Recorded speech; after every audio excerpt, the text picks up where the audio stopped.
মূল্যস্ফীতি আরও কমবে বলে আশ্বস্ত করলেন বাংলাদেশ ব্যাংকের গভর্নর। তার দাবি, সরকারের নেয়া নীতি কাজ করতে শুরু করেছে, তাই এখন রিজার্ভ বা ডলারের বিনিময় হার নিয়ে চিন্তার কিছু নেই। তবে অর্থনীতি বিশ্লেষকরা বলছেন, মূল্যস্ফীতি এখনও সাধারণ মানুষকে কষ্ট দিচ্ছে। তারা দ্রুতই অর্থনীতিতে দৃশ্যমান পরিবর্তন দেখতে চায়। আওয়ামী লীগ সরকার অনেকটা আইন করেই ব্যাংক লুট করায় দেশে ডুবতে বসেছে ডজন খানেক ব্যাংক। এখন তাই অন্তর্বর্তী সরকারের কাছে সবার চাওয়া এ খাতের জবাবদিহিতা। অনেক বড় বড় লোন ব্যাড হয়ে গেছে।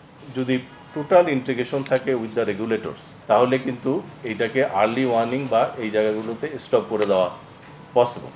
ইআরএফের আলোচনা সভায় অর্থনীতিতে এনবিআর ও ব্যাংক খাতের ক্ষত অনেক গভীর, এমনটা স্মরণ করিয়ে দিয়ে বিশ্লেষকরা দ্রুত বাণিজ্য সংশ্লিষ্ট সরকারি সংস্থাগুলোয় সুশাসন নিশ্চিত করার তাগিদ দেন।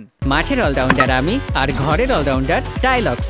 টাইলক্স টয়লেট ক্লিনার, ক্লিন মানেই টাইলক্স। আমরা যতই ব্যাংকিং সেক্টরে রিফর্ম করি, কোনোটাই আমি সামাল দিতে পারবো না যতক্ষণ পর্যন্ত না আমি আমার এনবিআর এর সংস্কার ভালোভাবে না করে আমার এই রেভিনিউ জিডিপি এটা বাড়াবো। পরে গভর্নর বলেন, কেন্দ্রীয় ব্যাংকের স্বায়ত্তশাসন ফিরিয়ে আনার চেষ্টা চলছে।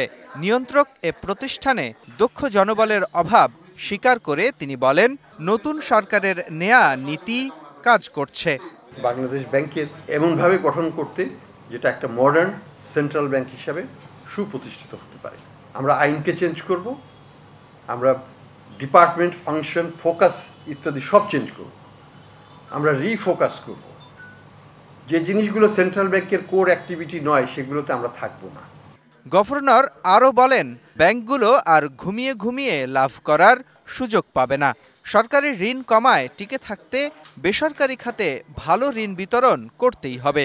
ঘুমিয়ে ঘুমিয়ে পয়সা আসতো, সরকারের কাছে তারা টাকাটা দিয়ে দিত, প্রফিট বেড়ে যেত। হ্যাঁ, এখন লোন দিয়ে প্রফিট বাড়াতে হবে। মুস্তফা মাহবুব, ডিবিসি নিউজ, ঢাকা।